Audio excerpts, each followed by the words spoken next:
పూజా మందిరంలో ఫోటోలు ఉన్నాయనుకోండి, 1, 2 కాదండి, మొత్తం స్టోర్ రూమ్ లాగా ఒక 100 ఫోటోలు అక్కడ పెడతారు.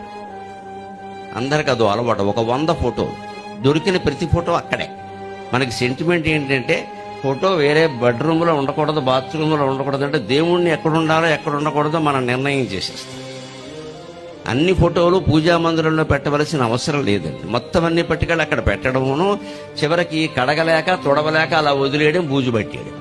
ఇప్పుడు పూజా మందిరం అయిందా, బూజు మందిరం అయిందా? పూజా మందిరంలో కూడా మా ఇంట్లో నియమం ఏంటంటే, కొత్త ఫోటో వస్తే పాత ఫోటో తీసేస్తాం. ఏమి ఇందులో ఇబ్బంది ఏం లేదు, నేను చేసి మీకు చెప్తాను. ఎప్పటికీ అదే ఉండాలి, ఎప్పటికీ దాన్నే. అవన్నీ ఏదో శ్రీ విద్య ఉపాసనలు, ఆ ఉపాసనలు ఆ వ్యవహారాలు వేరు. మామూలుగా మనం పెట్టుకుని దండం పెట్టుకోవడానికి ఎందుకండి? ఇలా మొత్తం అన్ని పేర్చుకుంటూ పోతే దేనికి మనం సేవ చేయలేం. పైగా బుర్రకి ఎలా బూజు పడుతుంది అంటే, 36 విగ్రహాలు ఉన్నాయి, 36 పువ్వులు పెట్టాలి, 36 దండలు పెట్టాలి, 36 నైవేద్యాలు కూడా పెట్టాలి. మనం 36 ఆసుపత్రికి వెళ్ళిపోతున్నాం ఈ చాకరీ చేసి.